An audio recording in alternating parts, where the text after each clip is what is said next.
The morning sun filtered through the glass windows of Rivers Financial Group, casting long shadows across the marble floors. Emma Carter adjusted her simple blouse and smoothed down her skirt as she walked through the bustling lobby.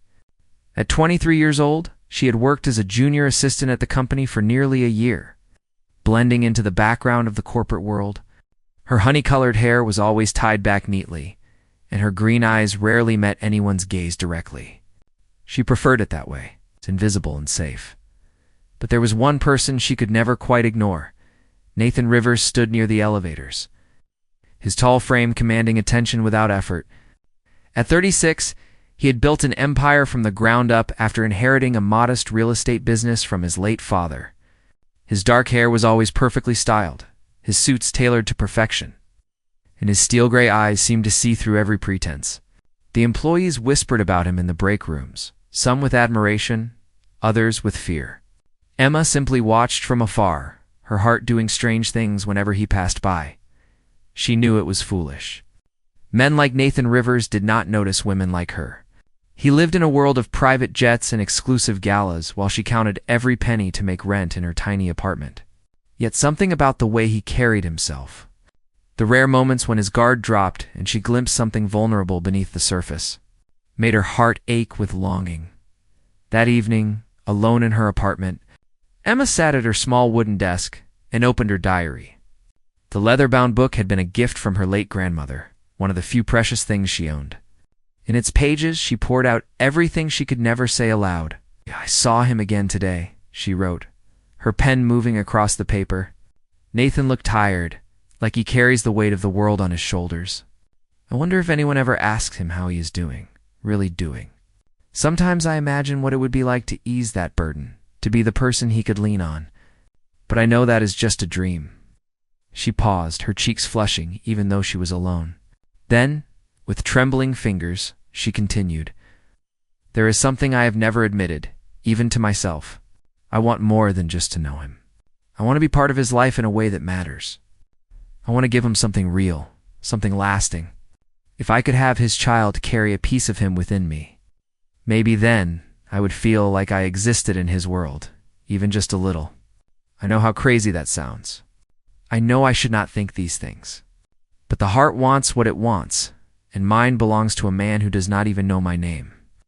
Emma closed the diary and pressed it against her chest, feeling both relief and shame. Writing the words made them real, but she told herself no one would ever read them. The diary was her secret, her safe space. The next morning, chaos erupted in the office. An important presentation needed last-minute revisions, and Emma was sent to deliver documents to the executive floor. Her hands shook as she placed the papers in a folder, and in her nervousness, she grabbed her diary from her bag, thinking it was her notebook. She only realized her mistake hours later when her bag felt too light. Panic seized her chest. She tore through her desk, her locker, even checked the bathroom. The diary was gone. "Looking for something?" a voice said behind her. Emma spun around to find Jade Monroe, a senior assistant with sharp features and an even sharper tongue. Jade held the leather diary between two manicured fingers, a smile playing on her red lips. "Where did you find that?" Emma asked, reaching for it. Jade pulled it back. "On the executive floor. I was curious about who would be careless enough to leave personal items lying around." Imagine my surprise when I started reading. Emma's face drained of color. "Please, Jade, that is private." "Oh, I know." Jade's eyes glittered with malice. "Very private. Especially the part about wanting to have Mr. Rivers' baby." "That is quite the confession, Emma. Give it back," Emma whispered, tears pricking her eyes. Instead, Jade tucked the diary under her arm. "I think Mr. Rivers should know what his employees are writing about him. Do not you agree? It is only fair." Before Emma could stop her, Jade walked toward the elevators. Emma wanted to chase after her, to beg to do anything, but her legs would not move. She could only watch in horror as Jade disappeared behind the closing elevator doors. An hour later, Emma received a message from Nathan's personal secretary. "Mr. Rivers requests your presence in his office immediately." The walk to the top floor felt like a march to her own execution. Her heart pounded so hard she thought it might burst. When she entered Nathan's office, He was standing by the floor-to-ceiling windows, her diary resting on his desk. "Close the door," he said, without turning around. Emma obeyed, her mouth dry. Nathan finally faced her, his expression unreadable. "This belongs to you," she nodded, unable to speak. "I read it," he continued, his voice low. "Not all of it. Just enough to understand what you have been feeling." Humiliation burned through Emma like fire. "I am so sorry, Mr. Rivers. I never meant for anyone to see that. I will resign immediately if you want me to." "I do not want your resignation," Nathan said, surprising her. He walked closer, studying her face. "I want to make you a proposition." Emma blinked in confusion. "A proposition?" Nathan returned to his desk and pulled out a folder. "My father left his entire fortune tied to a specific condition. I have 6 months to either marry or produce a legitimate heir, or I lose controlling interest in the company to the board. I have been trying to find a solution that does not involve a loveless marriage or a scandal." He opened the folder, revealing legal documents. "Your diary gave me an answer. You want a child? I need an heir. We can help each other." Emma's head spun. "You want me to have your baby?" "Yes, under a legal agreement. You would be financially secure for life. A house, monthly income, medical care, everything you need. In return, you give me the heir I need to keep my company." "This is insane," Emma breathed. "It is practical," Nathan corrected. "You wrote that you wanted this. I am offering you the means to make it real." Emma looked at him, trying to find warmth in those gray eyes, and finding only cold calculation. But beneath her shock, something else stirred. A dangerous hope. "And what happens after the child is born?" she asked quietly. "That depends on what we agree to in the contract. But I can promise you, we'll never want for anything." Emma closed her eyes. Every rational part of her screamed to refuse to walk away from this madness. But another part, the part that had written those desperate words in her diary, whispered that this might be her only chance to have something she had dreamed of. "I need time to think," she finally said. Nathan nodded. "You have 24 hours? After that, I will need an answer." As Emma left his office, clutching her diary against her chest, she felt like she was standing at the edge of a cliff. Behind her was everything safe and familiar. Ahead was the unknown, terrifying and thrilling in equal measure. That night, she sat in her apartment and opened her diary to a blank page. Her hand hovered over the paper for a long moment before she began to write. "Tomorrow I will give Nathan Rivers my answer. I do not know if this makes me brave or foolish, but I know that some chances only come once in a lifetime, and I would rather risk everything than spend the rest of my life wondering what might have been." The next morning, with trembling hands and a racing heart, Emma returned to Nathan's office. "I accept," she said, her voice steady despite her fear. "I will have your child." The contract signing happened in silence. Emma sat across from Nathan in his private office, while his lawyer, a stern man named Gregory Walsh, explained each clause in detail. The words blurred together in her mind. Financial compensation, medical provisions, custody arrangements. When Gregory finally slid the papers toward her, Emma's hand trembled as she picked up the pen. "Are you certain about this, Miss Carter?" Gregory asked, his voice carrying genuine concern. Emma met Nathan's eyes across the table. He watched her with that same unreadable expression, neither encouraging nor discouraging. She realized then that he truly saw this as nothing more than a business transaction. "Yes," she whispered, and signed her name.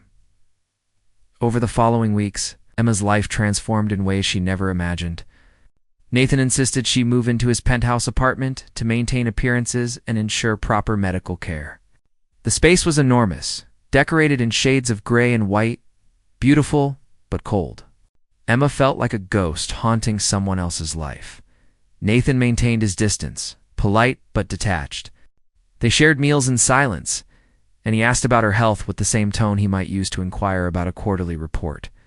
Emma tried to tell herself this was what she had agreed to, but her heart ached with every impersonal interaction.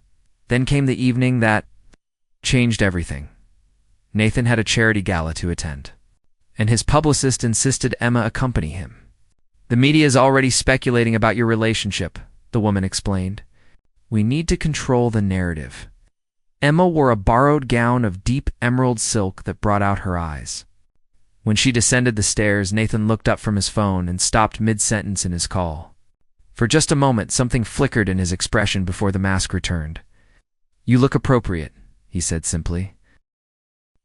At the gala, Emma felt overwhelmed by the glittering crowd. Everyone seemed to know each other, speaking in coded language about investments and acquisitions. Nathan kept a light hand on her lower back as they moved through the room.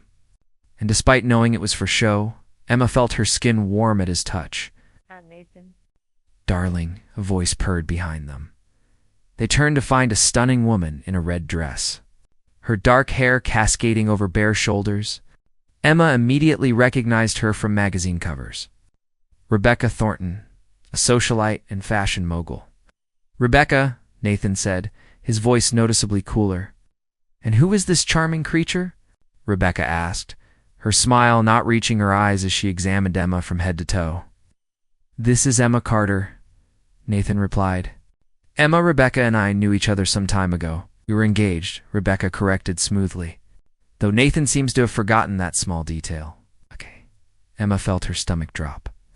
Nathan had never mentioned an ex. Fiancée Rebecca linked her arm through Nathan's with practiced ease. We simply must catch up properly. There is so much to discuss about old times. Throughout the evening, Emma watched Rebecca work her way back into Nathan's space. She laughed at his comments, touched his arm, reminded him of shared memories. And Nathan, while not overtly encouraging, did not pull away either. Emma felt herself shrinking, remembering she was just the help, an employee hired to fulfill a contract. As the weeks passed, Rebecca became a constant presence. She appeared at the office, sent gifts to the penthouse, and orchestrated coincidental meetings. Jade, still working in the building, watched everything with predatory interest. One afternoon, Emma was leaving a doctor's appointment when she overheard Jade speaking with Rebecca in a coffee shop nearby. The little fool actually signed the contract, Jade was saying. She really thinks he cares about her, Rebecca laughed coldly. Nathan only cares about his company. Once she gives him the air he needs, he will discard her like yesterday's newspaper. Men like him do not end up with women like her. They end up with women like us. Emma fled before hearing more, but the words burrowed deep into her heart. That night, she barely touched her dinner. Nathan noticed her silence, but did not press. I have to travel to Chicago for 3 days, he informed her. Business meetings. You will be fine here. Of course, Emma replied quietly. I am just part of the furniture anyway. Nathan frowned. What is that supposed to mean? Nothing. Safe travels, Mr. Rivers? While Nathan was away, Rebecca made her move. She arrived at the penthouse with Jade, claiming Nathan had given her access. They brought with them forged documents, text messages between Emma and an unknown number, discussing payment schedules and playing the pregnancy card, bank statements showing mysterious deposits, a recorded conversation that sounded like Emma admitting to manipulating Nathan. He will see through this, Emma protested, her voice shaking. This is all fake, is it? Rebecca smiled cruelly. Or are you just a better actress than we thought? Either way, Nathan already has trust issues. Once he sees this evidence, he will believe what he wants to believe. When Nathan returned, Rebecca was waiting in his office. She presented her fabricated evidence with perfect timing, expressing concern for her dear friend who was being taken advantage of. Nathan called Emma to his office that evening. The warmth that had been slowly building between them over the past weeks had vanished, replaced by glacial fury. Explain this, he demanded. Throwing the documents on his desk, Emma looked at the papers, her heart sinking. Nathan, this is not real. Someone created these to make you think badly of me, really. Because these bank deposits match the dates of our contract signings. And this conversation recording certainly sounds like you. It is not me. Or if it is, someone edited it. Please, you have to believe me. Nathan laughed bitterly. Believe you? I read your diary, Emma. I know you are capable of elaborate fantasies. What was your plan? Get pregnant? Secure the payout? Then what? Blackmail me for more? Tears streamed down Emma's face. How can you think that? After everything, after these weeks together, you really believe I would do that? I believed in someone once before, Nathan said, his voice hard. I believed Rebecca when she said she loved me. Then I found her in bed with my business rival. I learned my lesson about trusting beautiful words. I never said beautiful words to you, Emma cried. I never asked you for anything except the chance to be honest. And you are throwing it back in my face because you are too scared to trust anyone. Get out, Nathan said quietly. What? Get out of my home. The contract is void. My lawyers will be in touch about compensation for your time.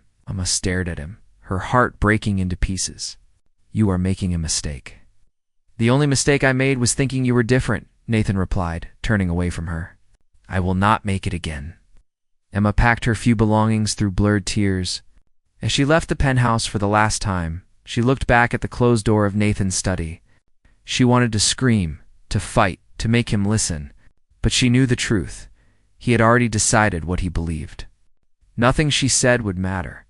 That night, alone in a cheap hotel room, Emma curled up on the thin mattress and sobbed until she had no tears left. She placed her hand on her stomach, where a life was just beginning to form, though she did not know it yet. I am sorry, she whispered to the child that might exist. I tried to give you a father, but I failed. I failed at everything. Outside, the city lights glittered coldly through the window. Nathan sat in his dark penthouse, staring at Emma's diary, which she had left behind. He opened it to a random page and read, Sometimes the hardest thing about loving someone is accepting that they might never love you back. But at least I will have tried. At least I will have been brave enough to feel, even if it destroys me. Nathan closed the diary and poured himself a drink. He told himself he had done the right thing, protected himself from another betrayal. But as he sat alone in his empty apartment, he could not shake the memory of the devastation in Emma's eyes when he told her to leave. 3 months passed like a slow, painful dream. Emma moved to a small coastal town called Harmony Bay, far from the city and Nathan Rivers' world.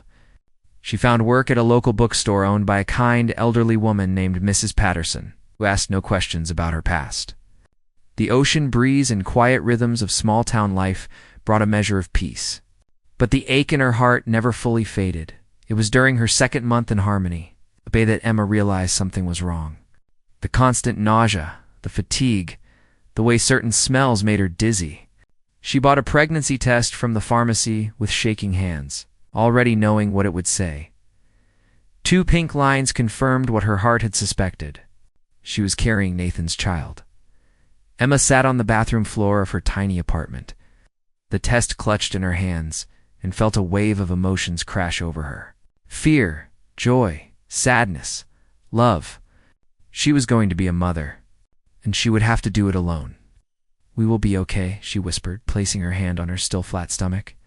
I promise you, little one. I will love you enough for 2 parents. She decided not to tell Nathan. What would be the point? He had made it clear what he thought of her. Telling him about the baby would only invite more pain and accusations. She would raise this child with dignity, teach them about kindness and trust, all the things Nathan had forgotten. Meanwhile, in the city, Nathan's life had become hollow. He threw himself into work, spending 18-hour days at the office, but nothing filled the emptiness Emma had left behind. He avoided his penthouse, staying in hotels to escape the ghost of her presence. It was Rebecca's mistake that finally opened his eyes. She had grown confident in her victory, certain that Nathan would eventually turn to her. One evening, she invited him to dinner and drank too much wine. Her tongue loosened, and she began to brag. You should thank me, really, she said, her words slightly slurred. I saved you from that opportunistic little mouse. The evidence Jade and I put together was brilliant, was it not? Nathan's blood ran cold. What did you just say? Rebecca realized her error too late. I meant that the evidence we found was put together, Nathan repeated, his voice deadly quiet. You and Jade created that evidence. Rebecca tried to backtrack, but Nathan was already on his phone, calling his head of security. Within hours, they had traced the fake documents back to a computer in Jade's apartment. The voice recording had been created using audio manipulation software, piecing together words from Emma's actual conversations and rearranging them. The bank deposits were real, but they came from Rebecca's personal accounts. Designed to create a paper trail, Nathan sat in his office at 3 in the morning, surrounded by the evidence of his betrayal. He had destroyed an innocent woman because he was too damaged to trust, too afraid to believe that someone could love him without ulterior motives. Emma had been telling the truth all along. He fired Jade immediately and had his lawyers draw up a restraining order against Rebecca. But those actions felt meaningless compared to the magnitude of what he had done to Emma. He had tried calling her, but her number was disconnected.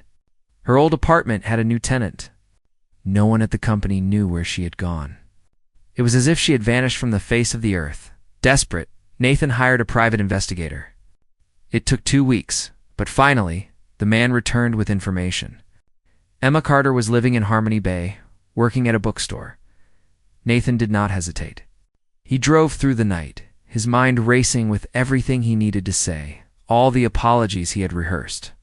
The coastal town was just waking up when he arrived, the morning sun painting the sky in shades of gold and pink. The bookstore was a charming little place with a blue awning and window boxes full of flowers. Through the glass, Nathan saw Emma arranging books on a shelf. She looked thinner, more fragile, but also somehow stronger. Then she turned to the side, and Nathan's breath caught in his throat. She was pregnant. Visibly, undeniably pregnant. The pieces fell into place instantly. The timeline, the reason she had not contacted him, everything. He had not just betrayed her trust. He had abandoned her while she carried his child. Nathan walked into the store and the bell above the door chimed softly. Emma looked up, and when she saw him, all the color drained from her face. "Nathan," she breathed. "Emma." His voice broke on her name. "Please, I need to talk to you. I'm working," she said, her hands instinctively moving to protect her belly. "Please," he repeated. And something in his expression must have reached her. Because she nodded, Mrs. Patterson appeared from the back room, took one look at the situation, and shooed them out. "Go on, dear. Some conversations cannot wait." They walked to the beach in silence. The waves crashed against the shore, and seabirds called overhead. Finally, Nathan could not contain himself any longer. "I know everything," he said. Rebecca confessed. The evidence was all fabricated. "Emma, you were telling the truth, and I did not believe you. I did not trust you, and I will regret that for the rest of my life." Emma stared at the ocean, her arms wrapped around herself. "Why are you here, Nathan?" "Because I am sorry. Because I was wrong. Because I let my past destroy something that could have been beautiful." He moved closer. "And because I want to make this right, if you will let me." "Make what right?" Emma asked, her voice hard. "You threw me away like garbage when I needed you most. You looked me in the eyes and called me a liar. You broke my heart, Nathan. Some things cannot be fixed with apologies." "I know," he said quietly. "I know I do not deserve your forgiveness. But there is someone else to consider now." He gestured gently to her belly. "That is my child, is it not?" Emma's eyes filled with tears. "Yes, but I do not need anything from you. I can raise this baby on my own." "Do not doubt that you can," Nathan replied. "You are the strongest person I have ever met. But please, Emma, do not make our child pay for my mistakes. Let me be part of this. Let me try to be the father this baby deserves and the man you deserved all along." "You hurt me," Emma whispered, tears falling freely now. "You hurt me so badly, Nathan." "I know. And I will spend every day trying to make up for it if you give me the chance." He took a hesitant step closer. "I am not asking you to forgive me right away. I am not even asking you to love me, though God knows I do not deserve it. I am just asking you to let me try. Let me prove that I can be better." Emma looked at him, really looked at him, and saw something she had never seen before. Nathan Rivers, the man who never showed weakness, had tears running down his face. "Why should I believe anything you say?" she asked. "Because I love you," Nathan said simply. "I think I have loved you since the day I read your diary and saw your beautiful, honest heart laid bare. I was just too afraid and too damaged to admit it. But I am not afraid anymore. I love you, Emma Carter, and I will shout it from every rooftop if that is what it takes for you to believe me." Emma closed her eyes. Torn between the love that still lived in her heart and the memory of the pain he had caused, finally she spoke. "I cannot just forget what happened, Nathan. Trust is not a switch I can flip back on." "I understand," he said. "So let me earn it back, one day at a time. Let me prove to you that I am worth the faith you placed in me." Emma opened her eyes and looked at him. "If I agree to this, if I let you back into my life, it will not be like before.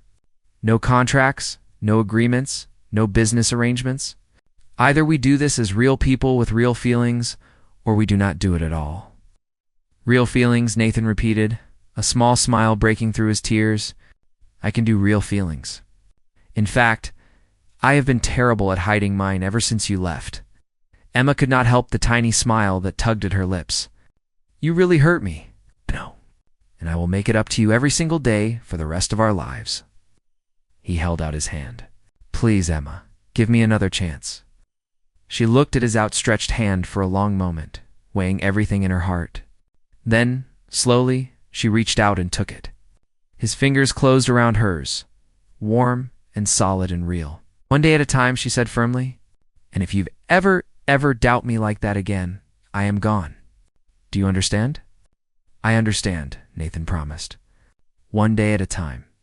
Over the following months, Nathan proved his words with actions.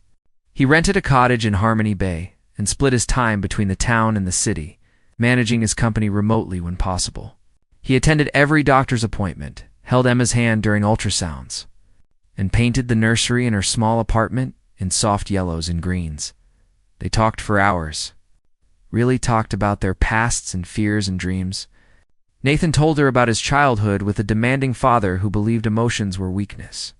Emma shared memories of growing up poor, but loved by her grandmother. Slowly, carefully, they built something new from the ashes of what had been destroyed. The baby was born on a rainy spring morning. A daughter with Emma's green eyes and Nathan's dark hair. They named her Grace because, as Emma said, Grace was what had brought them back together.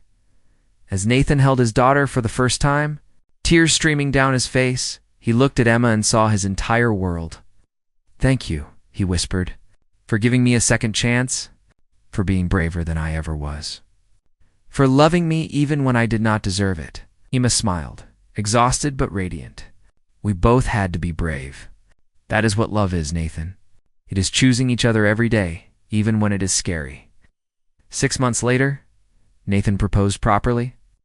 Not with a contract, but with a ring and a heartfelt speech on the same beach where she had taken him back. Emma said yes, not because of money or security, but because she had watched him transform into the man she always believed he could be. They married in a small ceremony in Harmony Bay, with Grace cooing happily in her grandmother, Mrs. Patterson's arms. Rebecca and Jade were nothing but distant memories, their schemes revealed and their influence gone. As Emma and Nathan danced at their reception under strings of lights, with the ocean breeze carrying the scent of salt and roses, Emma thought back to the diary entry she had written so long ago. "Sometimes the hardest thing about loving someone is accepting that they might never love you back," she had written. But she had been wrong about one thing. Nathan did love her back. He just needed to learn how, and in the end, they had both learned the most important lesson of all, that true love is not found in perfect moments or fairy tale beginnings. It is found in the courage to forgive, the strength to rebuild, and the choice to believe in each other, one day at a time. Years later, when Grace was old enough to understand, Emma would show her the old diary and tell her the story of how her parents found their way to each other through pain and mistakes and second chances. "Never be afraid to love. Sweetheart," Emma would tell her daughter, "even when it is scary, even when it hurts, because the greatest love stories are not the ones that come easily. They are the ones we fight for, rebuild, and choose every single day." And Grace, wise beyond her years, would smile and say, "Just like you and Daddy, just like them indeed." Thank you for taking the time to listen to this story.